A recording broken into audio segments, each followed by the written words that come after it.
Welcome to the Emerging Civil War podcast. I'm Chris Mackowski, and joining me today is my colleague, Madeline Feierstein. How are you today? I'm great. How are you doing? I'm doing super. All the better because I get a chance to talk with you to start the new year. So great to have you with us.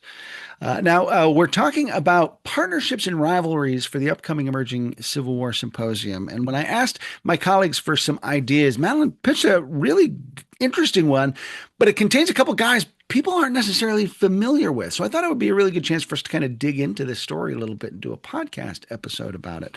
And your area of expertise is the occupation of Alexandria, Virginia. And you have a pretty interesting and colorful cast of characters that are involved with that occupation. But one partnership in particular stood out for you. Why don't you tell us a little bit about that? I'm happy to. And I've covered in many different podcasts and articles, of course, the occupation of Alexandria, the crime issue, um, how the city was transformed into a military base. But often we don't get to talk about who's really running the show here. And for the first 2 years of the occupation, Alexandria does not have a blueprint or manual to go off of. And we have military governors, but they're very hesitant to be heavy-handed. We see them being very kind, proper decorum, proper gentlemen. The first three follow some regulations and laws that the citizens are not very fond of, and they pull back a little bit in response to the civilian reactions. And Washington is watching from across the river, and they're noticing, geez, Alexandria is turning to this lawless land of debauchery. It's almost threatening our protection because we have to remember why Alexandria was captured in the first place, the first Confederate city of the war, to act as a buffer between the Union and Confederacy. So they're watching from across the river, noticing how citizens are either scoffing at, completely disregarding, or ignoring these regulations, and the soldiers themselves, they're being described as stragglers and vagabonds, which is not the way the Union Army should be described in a lockdown situation. Now, let me ask you, Mhm. because when you're talking about this land of debauchery, we're not talking like fun Las Vegas sort of land of debauchery. We're talking about like this is a problem kind of thing, right? Yes. Yeah. Yes. Um, Not just the crime, right? Because the crime it speaks for itself. We have thievery, robbery, just complete disobeying of orders, court-martialing. But there's a reputation of these Union soldiers that they're disrespecting the residents there. And it's kind of damaging and staining the reputation of the Union Army while in Alexandria. And Alexandria itself is an enclave in Northern Virginia. It's truly like the only Union stronghold in that region. Northern Virginia is rife with tension and scuffles and battles, especially with Mosby's raids. So Alexandria needs to be an example of correct and proper and effective Union rule. Hmm. And part of this is just, winning the hearts and minds of Southerners, showing like, look, we wanted to just welcome you back in. And yet, if you're getting welcomed back in and then treated awfully, there's not a lot of Hmm. incentive to want to come back to the Union, right? Exactly. So what we're seeing here is an experiment. Alexandria, as I've pitched it, is an experiment in rule, an experiment in occupation. Other cities in the war, of course, will be occupied. It's nothing new. But Alexandria was the first, and because of its location, we really need some strong personalities. I'm going to give you some examples of what it was like before our two main characters today. We had Brigadier General William Montgomery, who was very hesitant to respond to secessionist cries or displays of secessionism in town. So he resigned. And then we get this guy has a really fun name, Egbert Veely. I believe his name is pronounced Viele, Veely. Yep. He was put in very temporarily, just until they find a replacement, but he was removed from that post due to apparent drunkenness. And he never, in my personal opinion, wanted to be military governor. He actually resigned from the military entirely and returned to civil engineering.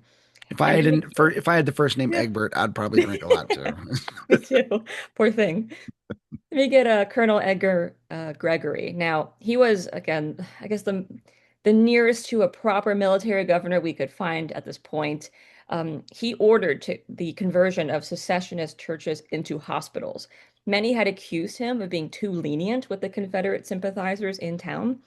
As of spring 1862, secessionists are still allowed to roam about the cabin. They're allowed to wander the streets and preach in church, that kind of view. But Gregory wants to set a better example, and so he says, you can't run these types of churches, so you have to move elsewhere, and we're going to reuse your building as a hospital. Now, Gregory said this is not political.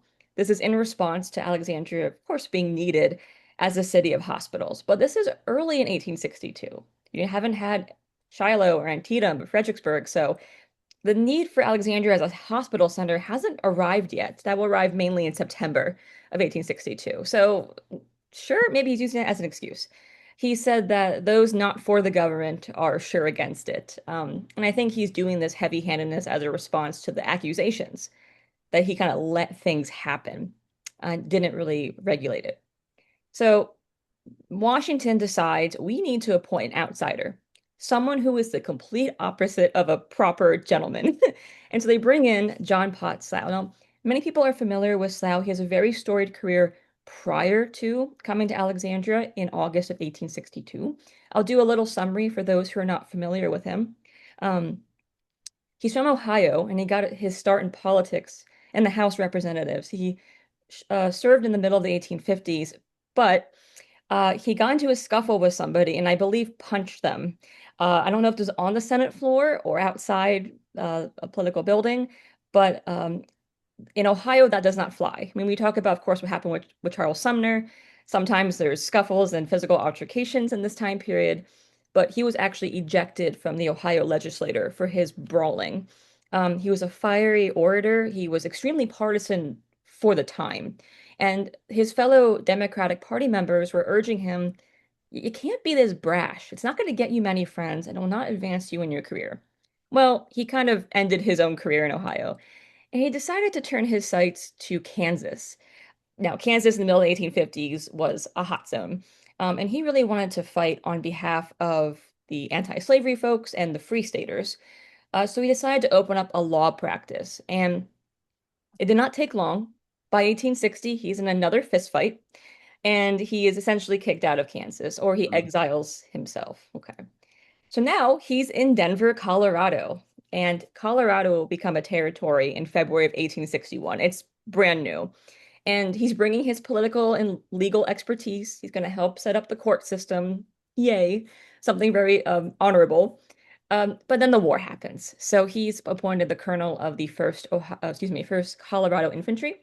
Now, the governor, Governor Gilpin, wanted Slough to help recruit soldiers for the Colorado Army. He wanted to help get some troops into the Union, especially from the territories, which was a little harder.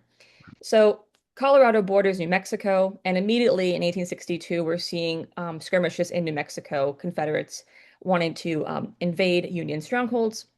Now, while he's in New Mexico, he is stationed at Fort Union. He was ordered by his commanding officer to remain at Fort Union, hold the line, against an incoming Confederate attack. Now, Slough's like, I have a better idea. Let me advance. Let's abandon the fort and let's just go ahead and attack them so they don't even get here in time. Well, that's successful. He repels the Confederate advance, but he disobeys his instructions and his orders. Before he is court-martialed or dismissed or discharged, right? Any of the above, he leaves for Washington, D.C. Historians have no idea how this happened. I've consulted a couple sources. We don't know how he maneuvered his way into DC because both Colorado and New Mexico military staff were very displeased with him. But we think, though, there's a connection with his wife's family. His wife is Arabella McLean. There's possibly some influences there.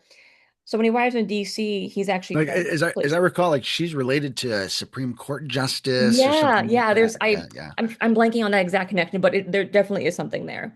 Yeah, exactly. So Um, yeah, so he goes defenses of Harper's Ferry, very cool. Now he's only there for a brief period because by August of 1862, mind you, everything with New Mexico and moving to DC has happened within the first like 8 months of this year. So he's in Harper's Ferry for a little bit, but then he's in line to become military governor. And we have to think, wow, I mean, look at his track record. Why would this guy be like the prime candidate for such a really important role? Yeah. Um, I also want to point out when Slough moved into Alexandria, he brought his whole family. So he brought He has like three boys and a girl, I believe. And the boys played with the Lincoln boys at the White House. And he also enrolled his children at the St. John's Academy in Alexandria. So he's like settling into DC life. He's not going to be one of these transient officers who just comes in and out of DC. He's relocating over here. Yeah. So I want to just interject real quickly. Yeah, So please. for folks who are interested to find out more about the Battle of Glorieta Pass and John Hmm. Slough's activity there, we do have a new ECW book coming out this spring by Pat Kelly Fisher and Phil Greenwalt called Desert Empire. So you can get some of the details there. And actually, if you go back into the ECW archives, we have a podcast about John Slough Yes. that you can listen to. I also just want to mention he is the one guy who manages to hold off Stonewall Jackson during the Hmm. Shenandoah Valley campaign in the spring of 1862, as the Stonewall Brigade makes its stab at Harper's Ferry. Slough's the one who is defending it, and so he successfully holds off Jackson and defends Harper's Ferry. So, Yeah. and See, I'm saying that as a exactly. Jackson fanboy, so that's just why I had to Mhm. kind of work that in there. But so, Yeah, so you think they would keep yeah, him, right, yeah, on the yeah. front line. So why move him to this, honestly, a position where if you don't have political aspirations, your career kind of goes to die. I mean, this a lot of the times Uh, when you enter this kind of administrative role, you don't re-enter the military as easily, or your trajectory shifts to something more administrative or political. So, um, going back to the beginning of this, when I mentioned Alexandria's lawlessness, right? It's yeah. a mess. It's just a fiery mess. Slough's brashness, his hot-headedness is going to serve him well. This is where he will shine. Now, not everybody's going to like him, okay? And when he is starting his, I guess, campaign in Alexandria, his term of office, I found it really interesting where the podcast you referred to about Slough was with historian Richard Miller, who wrote Mhm. this great biography about Slough. And when I first started my studies of Alexandria, I commented, "Wow, this is like a reign of terror." And I was reading the biography, and Miller says he conducted a reign of terror. So I'm like, we have two people here who are independently saying this was a nightmare. Now, when I talk about Alexandria, I make it very clear. Yes, Slough and his rules were very harsh. But if you think about it, they kind of needed to be. Mhm. This was a very dangerous situation. We really need to protect DC. From our 2026 now eyes, we're looking back going, yikes. I mean, I wouldn't have done that. But we have to remember, in the time, they were very concerned about espionage, about the defenses of Washington weakening on the Virginia side. So somebody needed to do it, and Slough was the man. Just to give a couple of examples of these regulations for those who are unfamiliar, immediately when he came into office, he enacted a very strict curfew law. So all soldiers in barracks by 9 p.m., businesses will close around 9:30, and then all civilians in their homes at 10. He wanted to shut down the nightlife so that there's no chance of extra drunkenness. Um, Prostitution as a practice was really prolific in Alexandria, and it was one of the biggest trades. It had not been touched since the occupation. A lot of the prior military governors have let it flourish, and so it was really good for the economy. But Slough really tramped down on it, and he was saying, actually, I think it's contributing to the debauchery. So that's gone, which really affected the economy of Alexandria. You could not discharge a firearm in the city. So if you fired a gun, that is an offense, which you think is kind of strange because this is a military base Ah, essentially, but he didn't want anyone to, of course, use those weapons to commit crimes or murder or to cause panic if there wasn't anything. Um, and then lastly, which is the strongest one and the one that will damage his reputation the most among the civilians, is the prohibition of sale or serving of alcohol to soldiers. He did not allow any saloons, bars, restaurants, or private liquor stores to sell alcohol to the soldiers. Now, let's put this in context. Two-thirds of the civilian population have left. There was just under 10,000 civilians, half of whom are contraband population. But you have tens of thousands of soldiers. Your clientele has left the building, they have fled to Dixie. Soldiers are your new clientele, right? So the civilian saloon keepers and liquor salesmen were really against Slough from the very beginning with this General Orders number 4. But Slough, being a man of temperance, I guess old-fashioned, he thought, let me just go to the source of these problems. It's not about the regulations not working, it's the regulations themselves.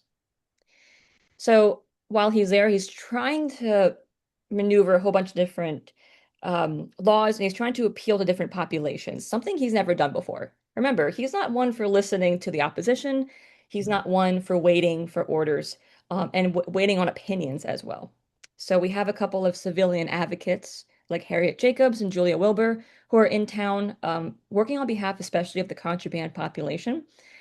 Wilbur has a very prolific diary, which is transcribed and available online, thankfully, through her wartime years. She relocates to Alexandria and actually spends the rest of her life there.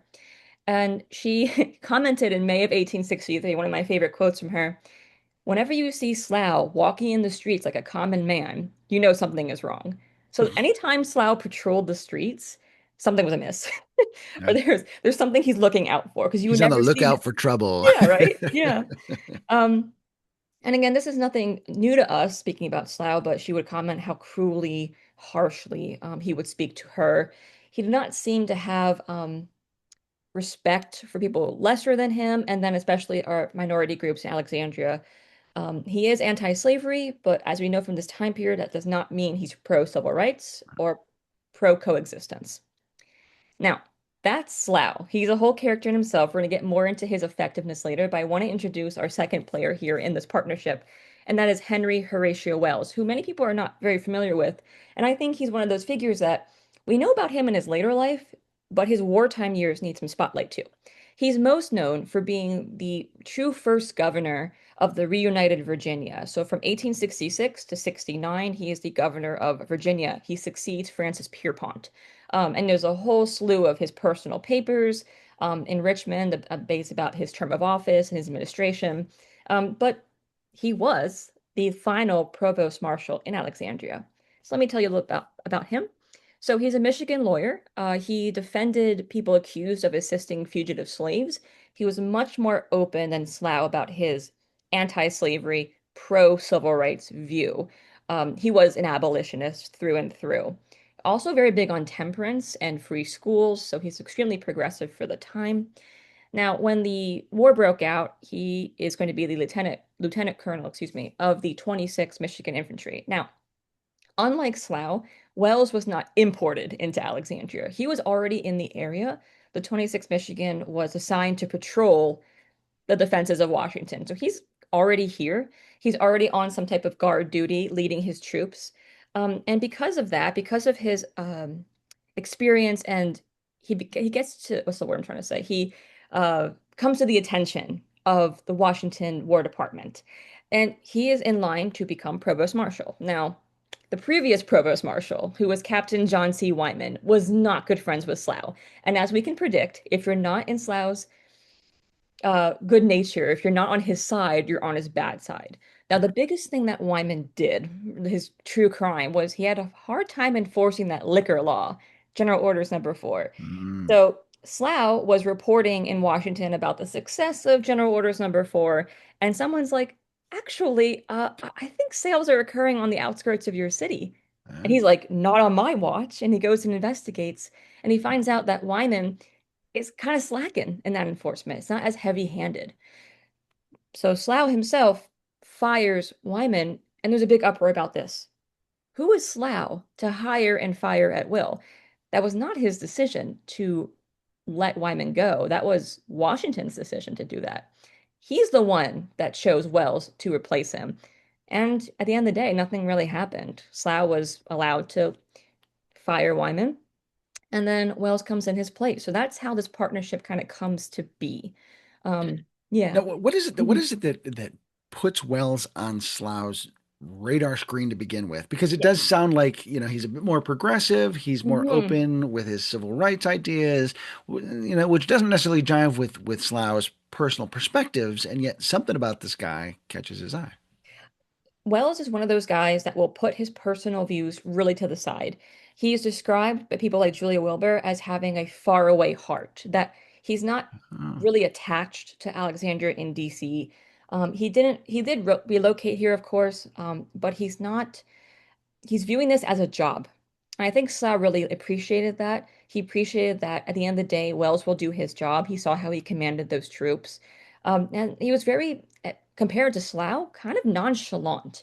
People would say when they would go meet him in his office, he'd just sit there straight-faced, not really moving, listening, and then he'd deliver a very heavy verdict to court martials and sentences. Like he wouldn't show a lot of emotion himself, and possibly with Slough's very gruff nature and explosive manner that might have complemented him a lot.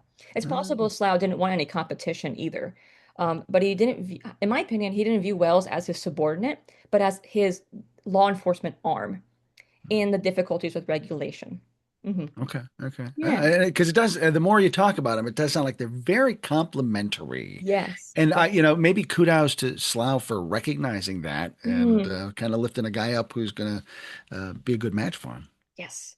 So I want to get a little bit into this partnership. Like how exactly did they work together?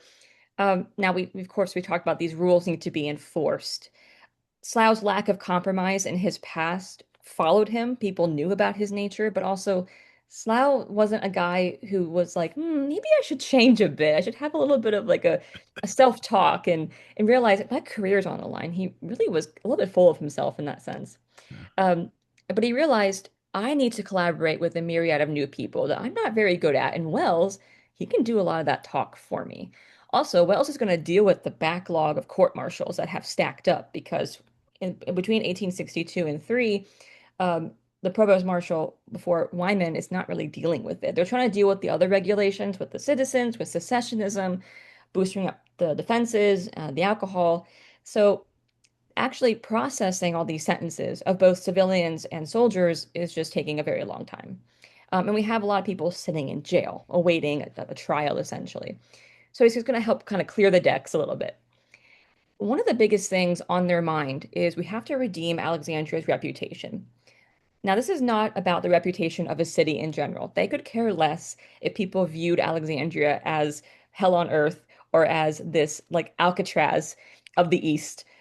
Their main goal is to make sure Washington sees it as a success. So civilian opinions are completely low priority. Whereas with the prior administrations, that had been a higher priority than necessary, in my opinion. Yeah. So Wells, he is going to do a couple of pretty cool things on behalf of Slough. And again, when he conducts orders, it's in his name only, but it's representing this larger administration. So he's going to create this true law enforcement body, and it's going to stem from his patrolling of the region beforehand. There wasn't really a provost guard beforehand.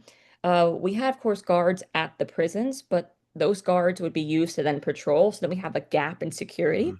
The added security, of course, has certain sensitive checkpoints like wharfs, rail lines, and such. Something he's going to do, which Slough will love, but the civilian will hate, is he's going to dissolve the civil courts. And anyone accused of a crime, civilian or military, will go to military court. And for us in 2026, it's like, what are you doing? Like, that doesn't Yeah. seem right. But it was easier for Wells to have complete control over all law enforcement matters than to defer it to a civil body that doesn't follow the same rules.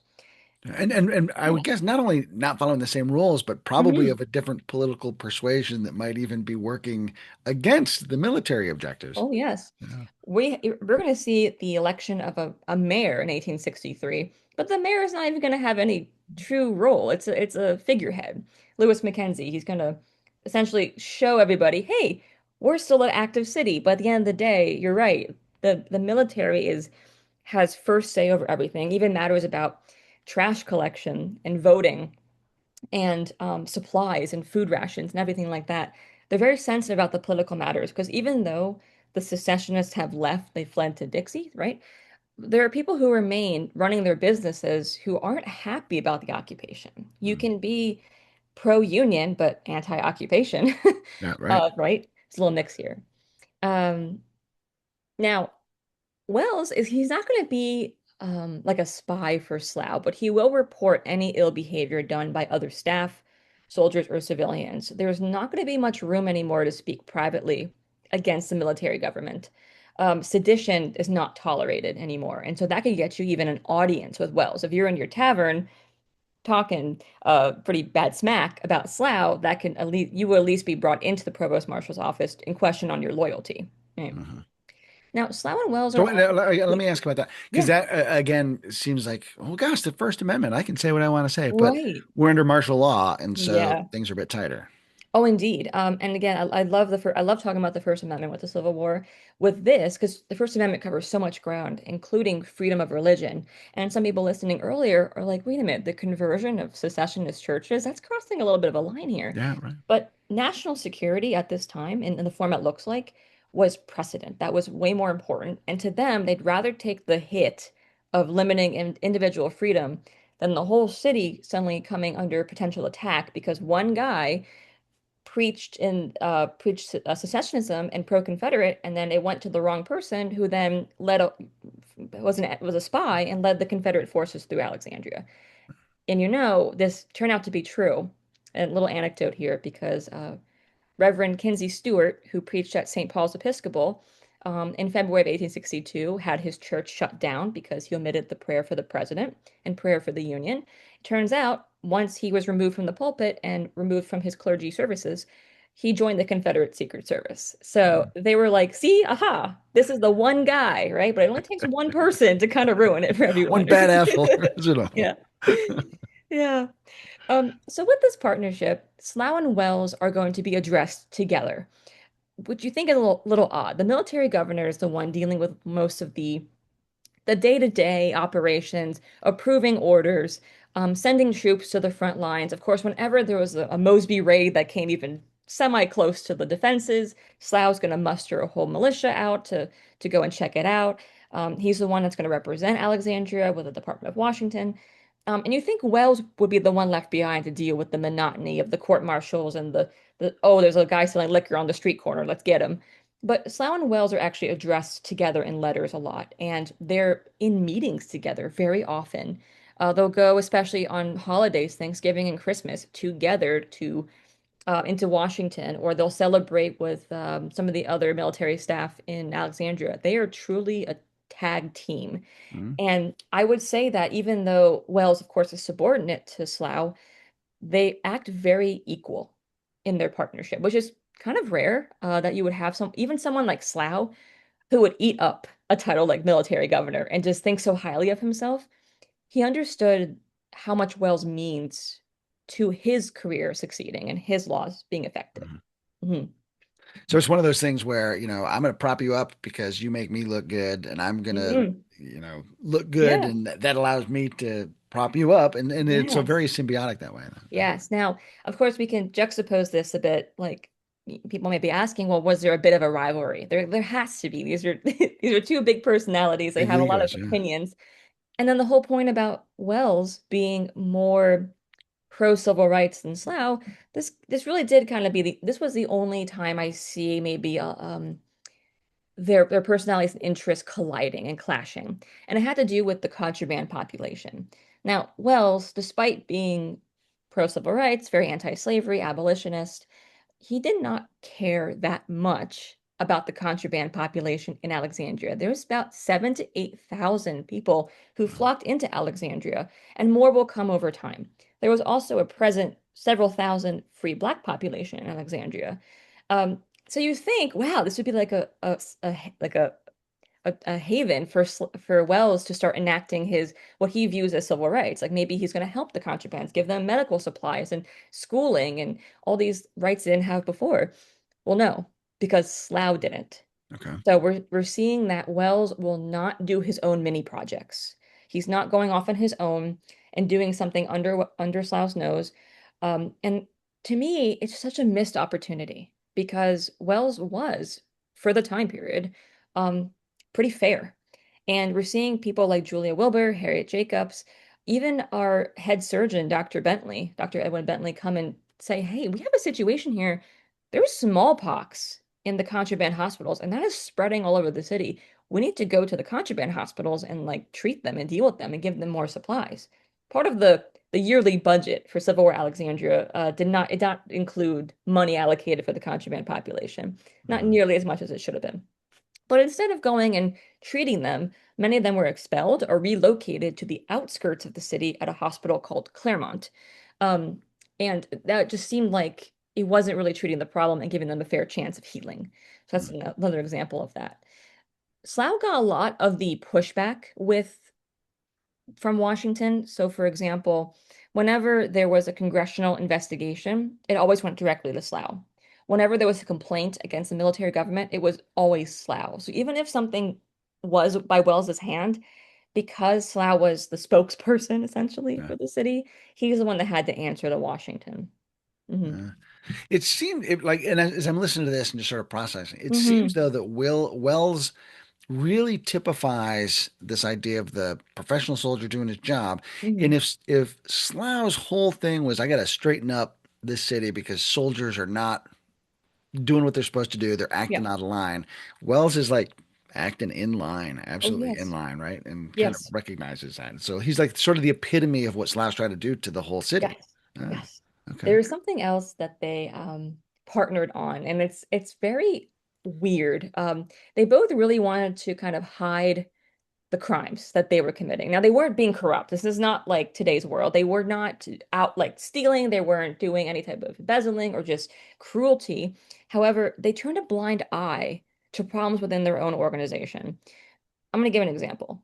Um, like you said, they kind of wanted to make the city their own and their own vision. It's really hard, though, of course, when there's problems that pop up and they can't be easily dealt with a court martial or with a new law. We had a situation in what's called the Slave Pen Jail. Now, this is the Franklin and Armistead office at 1315 Duke Street. It is today the Freedom House Museum. Now, that site historically was a slave auction house.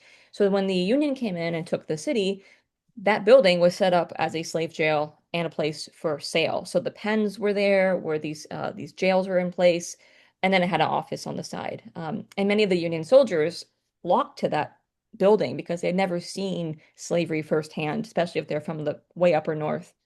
But at that jail, there were instances where women, especially contraband women who had been arrested, were, for lack of better words, being showered. And they were being showered by the male guards. And there was no oversight on this. Now, Julia Wilbur, who would visit the jail to make sure that the prisoners were okay, she was a little bit of a meddler. She liked to involve herself in a lot of problems and stuff. But she would go visit the women, make sure they're okay. And she heard about one woman in particular. So she went to Slough. She goes, my goodness, like we got to do something about this. And he goes, well, I mean, it's one woman, that's not a problem. It's not chronic. It's just one instance. And what do you want me to do? Write home to that soldier's mother? Not really going to happen. Well, word reached Washington about what was happening, and the Joint Committee on the Conduct of War decided in the spring of 1864, one is enough. We're going to go in and see what's going on here. So Slough, of course, allowed them, walked with them and Wells to the slave pen jail. And like, see here, everything's fine. Because, of course, that woman was not there anymore. So there's no Right. actual evidence of it happening. Um, but he got a slap on the wrist and he chalked it up to the lawlessness. They used that excuse of it being such a dangerous, um, like, kind of hell on earth as a over and over as a recycled excuse for some of the things they let slide. Mm. Yeah. Another thing that during the investigations is Slough and Wells were accused by civilians of excessive fines in jailing. Now, we don't even need to prove that's true. We can assume at some point, yes, somebody was probably excessively sentenced. No Eighth Amendment being applied here. It probably happened. But of course, I got back to the Joint Committee. And they toured the city with Sloughs and Wells again that spring of 1864. And Slough was pointing out this used to be a saloon with so much rioting, and here is where the stragglers slept on the street. Excessive fines, I think it was correct.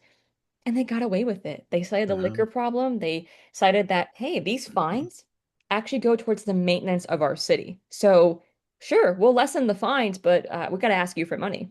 Yeah, right. Hmm. Ooh.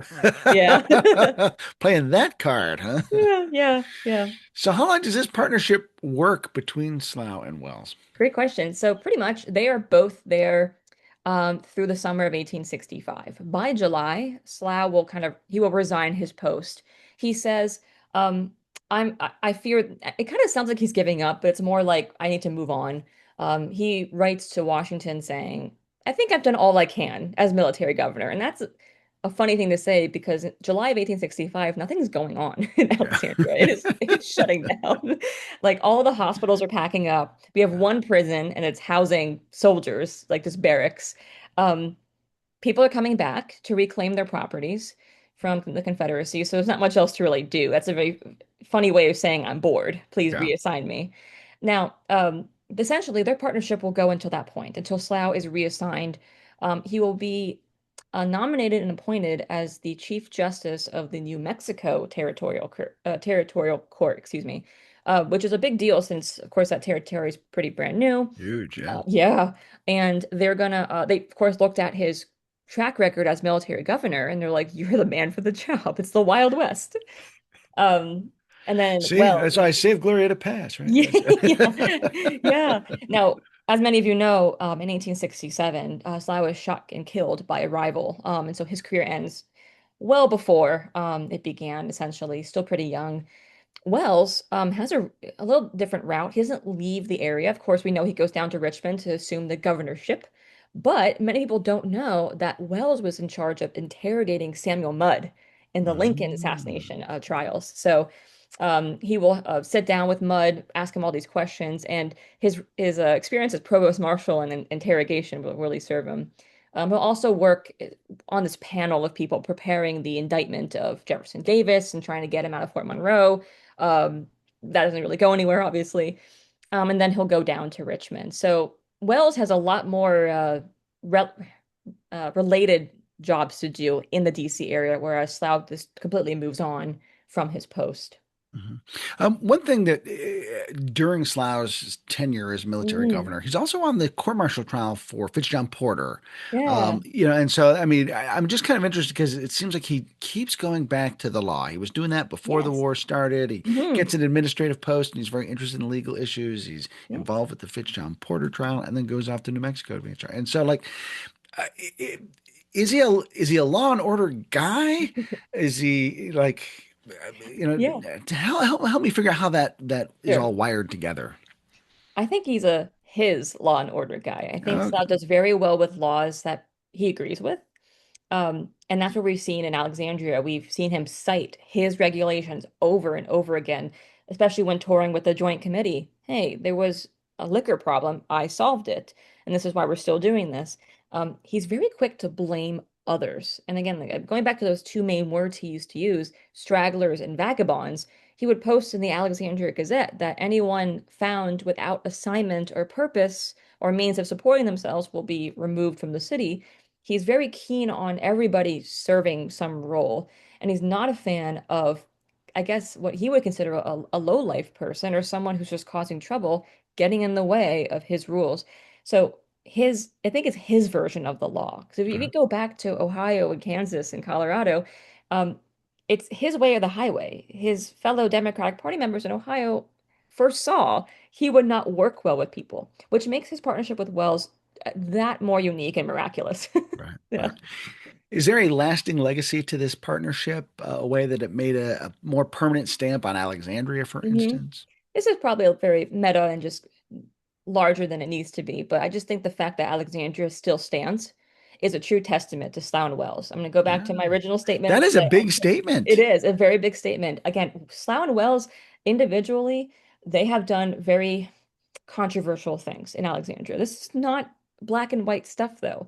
Um, this was a really weird time. Without their rules, without them ensuring the security of the city, I fear that Alexandria would have been burned to the ground or would Mhm. have been left weakened. The appointment of Slough and then the partnership with Wells really ensured that DC was protected. Now, if you ever go and would do a walking tour in Alexandria or go to any museum, you'll remark about, wow, the city's really well preserved. I mean, we've knocked down a lot of buildings, unfortunately, but a lot of the colonial and Civil War era buildings still stand. And people ask, that's really weird for a southern city to have this many buildings still around. And it's because the city was on lockdown. It's Mhm. because no armies were able to penetrate through the fences and bulldoze through to go on what was then the Long Bridge or the Chain Bridge and go into DC. There was no raging fires. There was only one in 1847, but only damaged one part of the wharf area. So Alexandria is very well preserved, and that's due to the lockdown situation. We also didn't have uh, spies that were successful. And I put that Right. asterisk there because there were spies, of course. But there is ties, of course, to the Lincoln assassination, just getting information through Alexandria into DC, but it did not compromise at the end of the day the safety of the capital. enabled the war to be prosecuted effectively. And another large statement I'll say, which many people may not agree with, but so be it. Um, I believe without Alexandria's lockdown, troops would not have been able to be shipped out to the field as easily, nor supplies, nor would troops have been able to be brought back into the Union as easily, because Alexandria was, with its wharf, rail line, and telegraph line, a major command center for most of those battles in Virginia. So Alexandria's safety and security, at the end of the day, really helped the Union win the war in the way that it did. Without that command center, it's very possible that the battles would have been uh, it would have not ended the same way, or maybe not as many soldiers would have made it back to the hospitals, etc. There's a lot of different factors here. So it has a legacy.